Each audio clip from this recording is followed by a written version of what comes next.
Hello, welcome to Simply Beautiful Sourdough. I am Nancy Ann. I'm not going to show you my face today because I am not all zhuzhed up for filming, but I did want to score a couple of loaves with you and also share a couple of, one product that I found and a few tips along the way. This is probably going to be a little bit longer of a video, so grab yourself a beverage of choice and let's get into this. I've changed my camera angle a little bit, so we'll see how this works.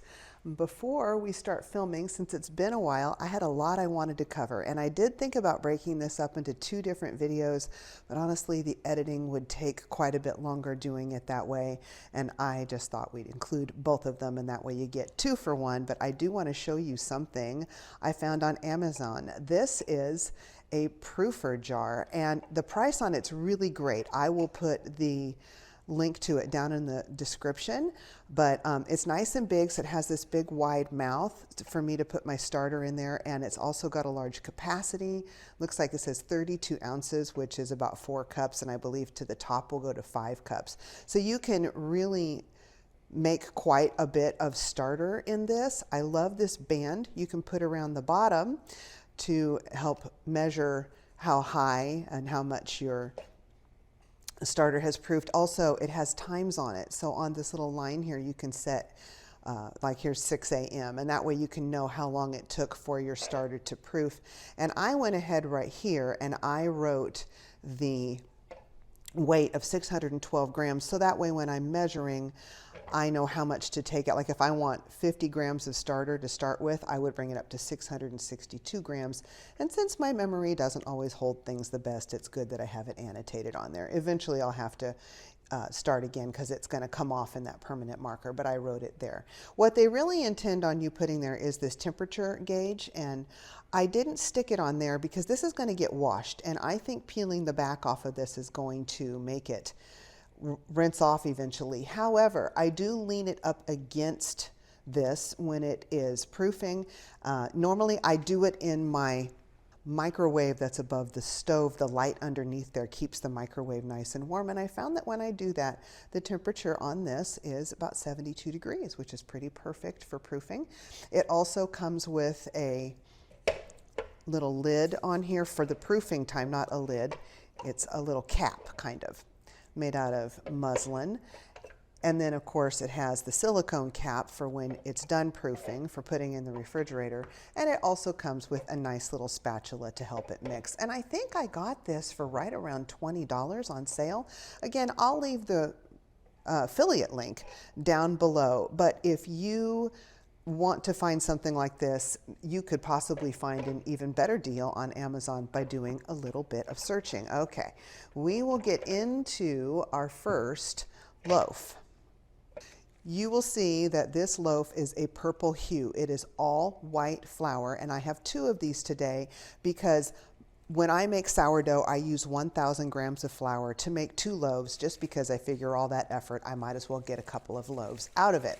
Now, a tip for you, when you're making a purple loaf, I use this purple sweet potato powder, and I also have a link for this down in the description box.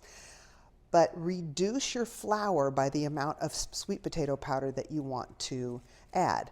So with this recipe, I went ahead and brought my flour down to 985 grams, and then I added 15 grams of the sweet potato powder. Now, if you want to make it more pink, add less. If you want to make it more purple, add more. One thing I have found with this powder, though, is that it does make my loaves proof a little bit faster. For that reason, instead of my normal 20% of starter, I brought it down to 15% or 150 grams. Also, it's been warmer out. We're getting warmer here, so I also reduce my starter when it's warmer outside because it gets too active, and then I tend to overproof. I think I may have overproofed this a little bit anyway. It was almost doubled by the time I shaped it. But we'll see how it goes and how it feels. Now, a lot of times when I'm just scoring on my own, I go ahead and determine the score kind of when I see how this dough feels when it comes out of the banneton. So we'll see how this goes. I have a score in mind, but we'll check and see how this one feels. This also, by the way, is 65% hydration, and 2.5% salt. So I did 650 total grams of water and 25 grams of salt. Okay, let's see. Does it sink on me? Does it look like it's holding up? Okay, this feels pretty good. So I think I can do the score I had in mind. Now on this one, I'm going to use white flour. I just realized I forgot to turn my overhead lights on. I'll do that with the next loaf that we score. And dry my hands. And now I'm going to take white rice flour. The only color rice flour is white. And I'm going to sprinkle it all over here. Get it nice and thick. I have a little bit of a different camera angle today. Thought I'd try this and see how it turns out. I'm just hoping I don't hit my head against the camera while I'm scoring. But that happens sometimes anyway. It's tough with these videos because you want to get the camera down close enough to get a good, clear picture. But you don't want to get it so far down that it's in your way. And I'm going to put a lot on here because I really want this to kind of hide quite a bit of that purple color. Okay, that's pretty good. I'm going to real quick so it doesn't go anywhere, go to the sink and brush all of this off of the outside of the mat. I just used this little brush that came with the Banetons to do that. And now I'm going to take my handy dandy dental floss and I'm going to score it evenly in 8 places. I have made a video with this score before. I will leave that in a thumbnail at the end of this one for you to click on, but I'm doing it this time because that loaf really sank and came out kind of flat. Don't like that. That's not even. It's what I love about the dental floss you can erase. So I wanted to do it again and see if we could get some better results this time. And that way, if you haven't seen it, you might get a new idea. And this is really pretty easy. And you know what else I'm going to do? I'm going to use this again, and I'm going to make lines right down the middle of these, just for my wheat stalks, so that they are nice and straight. Now we are going to do the wheat stalks first, because if I do the main score first, it's going to start splitting apart. So I want to do the one that makes the loaf spread the least first.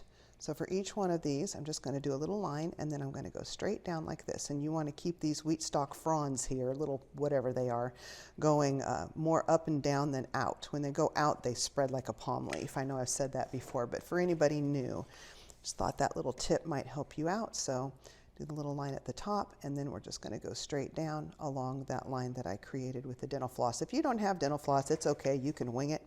I just, I literally can't draw a straight line. So for me, it's very, very helpful. And I'm going to get these kind of deep. I actually didn't get those first ones as deep as I would like, so I will go back and touch them up. That got off kilter. All right, this one is not centered. Mistakes happen. Like I always say, the nice thing with sourdough is you can eat your mistakes and hide the evidence. We haven't had much sourdough around here lately. We've had a lot going on, and I just haven't had time to dedicate to it. One thing we did was we went on a cruise to Alaska. Oh, that was a really nice break. We needed that vacation. Have you been on a cruise? If you have, tell me where you went in the comments. This is the last of these type of razors. I think this is called a safety. Most of my razors are sharp on both sides, but I love this because then I can hold that with my finger. But then I have to be careful when I put the double-sided one in not to do that because I'll cut my finger.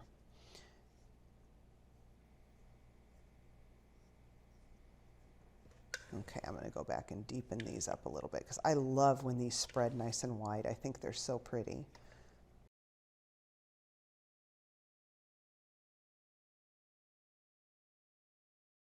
Next, I'm going to make my main scores right here. Instead of dragging it all the way across, I'm going to go from middle down because I found it can kind of pucker when I drag it across. That's just a recent development in my sourdough scoring. I change things up and learn and improve as time goes on. I've said before, I'm not an expert anything. I'm just somebody who's dumb enough to film my mistakes for you, and I hope that you learn something from it. And I always hope it's encouraging too, that somebody else gets things less than perfect but still manages to turn out some fairly attractive loaves.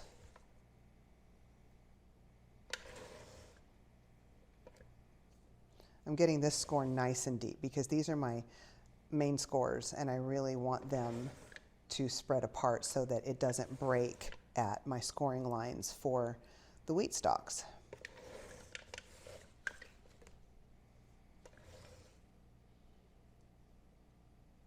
Should have done that one from top down. Here we go.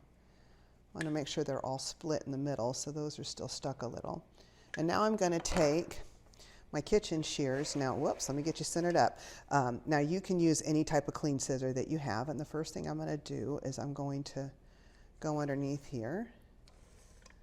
Sometimes when I do this type of a score, everything blooms out and they lift up real high and they have pointy edges, and sometimes they just stick down to the loaf. You have a better chance of them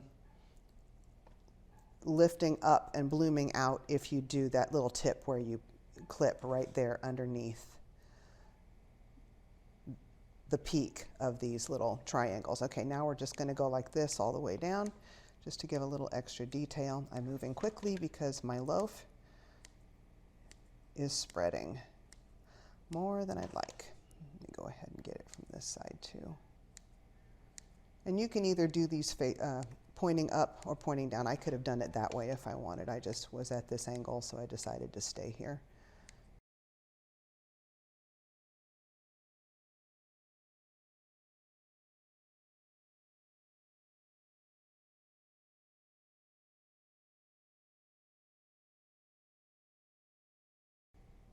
Okay, wrapping it up. I am going to put this in my Dutch oven that has been heating with the lid off to 500. I'm going to put that cold lid over top.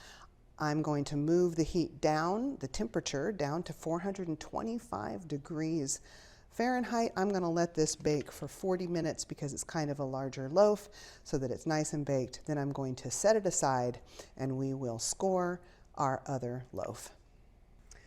Let's see how our loaf looks after 40 minutes of baking covered in the Dutch oven. There's going to be a big puff of steam.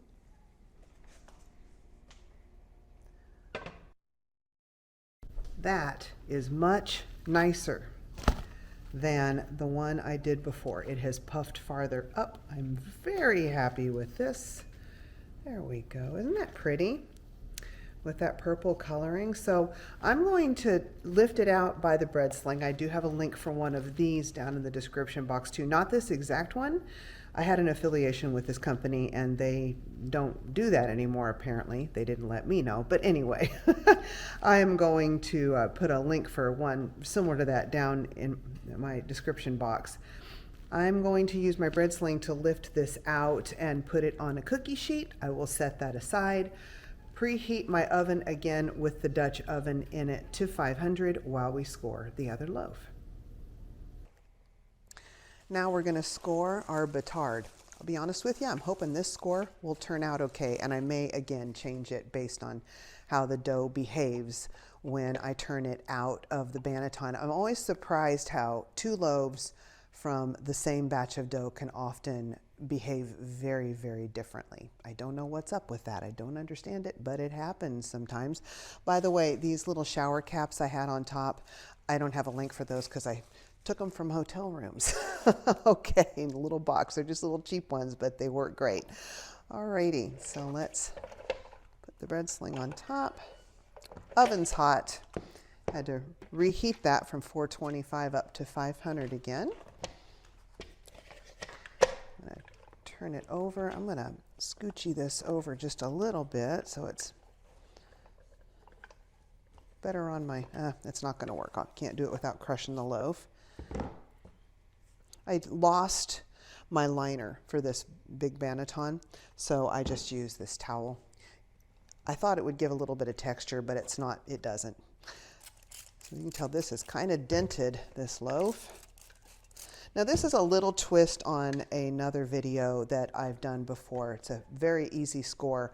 I'm just going to make the ear scalloped and we'll see how it turns out. I've tried doing this before. It hasn't turned out real great. So we will see how this goes. So I'm going to take this time black cocoa powder to sprinkle on the outside of the loaf. You've seen me do this in another video, but this time it's on this pretty purple loaf. This stuff gets everywhere. So this is the reason that I'm doing this loaf second. I've learned that if I do the rice flour after the cocoa powder winds up on it through my fingers or a little bit left over on the, on the bread sling. That's what I get for pointing. Okay, I'm just gonna real lightly smooth this over. This black cocoa powder is expensive, so I probably should have used that sparingly. Got a link for that down in the description box too. Pretty much everything I use, you'll find a link down there. And now once again, I'm going to take my brush, go to the sink, and brush all of this excess off the sides. There, you can kind of see from the condition of the bread sling and the turntable how messy this stuff really can be. All right, so I'm going to get my little skewer. I use the dull end of a cheap wooden skewer, and I'm going to do the basic line. I'm going to make this further off to the side than I normally do this. Normally I go for the center on my ear. This time I'm going to go, I always arc it, and I don't think I need to. I think I can just go straight. This time I'm going to go more off to the side so I give more room to make our wheat stalks. And now over that line, I'm just going to draw my scallops. Nah, don't like that either. Do one in the center. How about that? Start with that, and then do two to each side.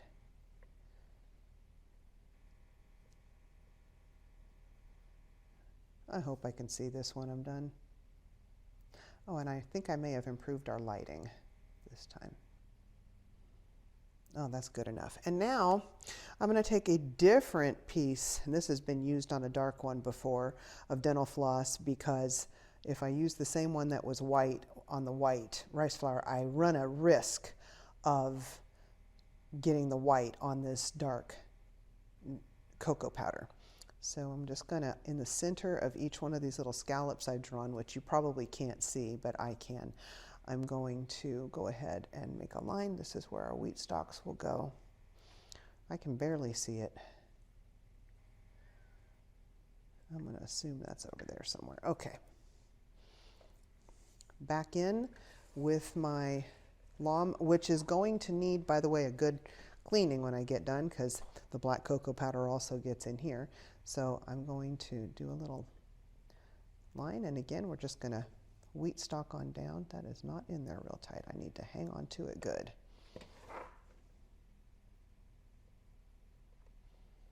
This is a simple score. You can do it on anything you want. You don't have to use this black cocoa powder, obviously. You can also do it on rice flour. Nice and deep on these cuts.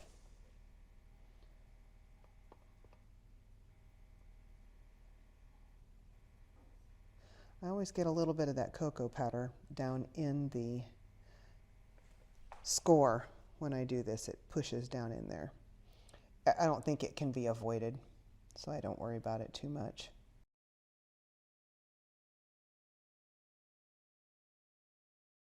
And I don't do the line down the center, in case you're new. I have found that that just creates problems. It splits apart, it makes trouble. I'm trying to find my line here. I'm abandoning that line. Okay.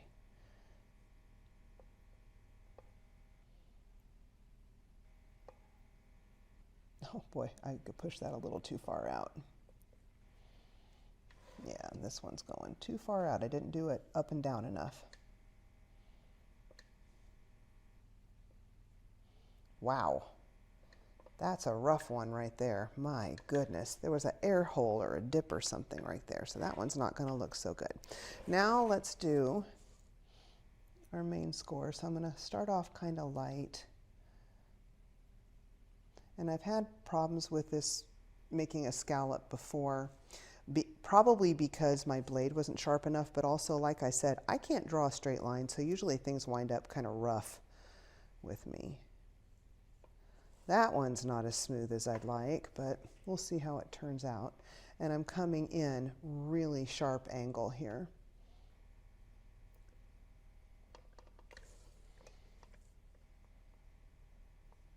Because I want that to lift.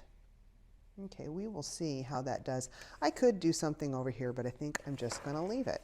So this again is going to go into my 500-degree preheated uncovered Dutch oven. I'm going to put the slightly warm lid on because it was in the oven to bake the other one. Lower that temperature for 425 and bake it for 40 minutes. By the way, if you like a softer crust, don't do the final browning uncovered like I do at the end with these. Just go ahead and keep the lid on the whole time. Alrighty, I will see you back when I take the lid off of the Dutch oven. All right, let's take a look and see how our batard turned out. Puff of steam. Ooh, that's cute. I'm so glad for the oven spring. I have to tell you, I was nervous about this one because it was so flat by the time I put it in there. It had me very concerned. The scalloped edge, though, is not really that obvious. So what I learned from this, let's get that tucked in. What I learned from this is make bigger scallops. That should have been more extreme. But still, I mean, come on, those are pretty. Nice fat wheat stalks. Love, love, love. Okay, so I'm going to take this and I'm going to put it on the cookie sheet that is already holding the boule we scored earlier. And I'm going to put both of them in the oven, still at 425 for 20 minutes for final browning. And then I'll be back with the final bake. Here are the finished loaves. You can see they're a little bit browner here along the top. And then this, of course, got very brown on the parts that were sticking up. So when I did the little clips around the points here, I was hoping that they would really stand up, and they didn't. And that's probably my fault because I do believe that I overproofed the dough, but I still think it's a pretty loaf. I always think these look more like seaweed though than petals when they stick down close like this and they don't push all the way up. But still, it's a pretty loaf. And we'll eat it and then nobody will be the wiser. And then this other one I think is just gorgeous. I love the way that the wheat stalks turned out. Again, I wish that my scallop was wider here. But overall, I think it's a pretty loaf. And on the other side, you can kind of see the scallop marks on the reverse there. So I think that turned out really good. I'm going to be curious to see the crumb on these. What I was saying about how two different loaves from the same batch can be different, this one appears to me, at least for now, to be overproofed, whereas this one appears to be properly proofed. It puffed up better. It has better vertical height. It might have something to do with the shape of the loaf being a batard rather than a boule, and it may also have something to do with my shaping. But I'm wondering if in the fridge somehow, like maybe this stuck into a warmer place in the fridge, and so it continued proofing more than this one did once I put it into the refrigerator for cold proof. Very interesting, always with sourdough. It's always a science. I don't know if I'll ever have this whole thing mastered, but it sure is fun learning. It sure is delicious learning, and it's even more fun to communicate with you guys and show you what I am up to. Please do me a big favor. Scorch the like button. That helps the video so very much. That was my thumb. It's hard to show a thumb in these gloves. And also, if you could comment down below, that's so much fun for me. I love interacting with you guys. Any questions that you have, I'm happy to answer them. And subscribe if you like all sorts of different videos about sourdough, mostly scoring. And we'll see you on the next one. Bye-bye, and be blessed.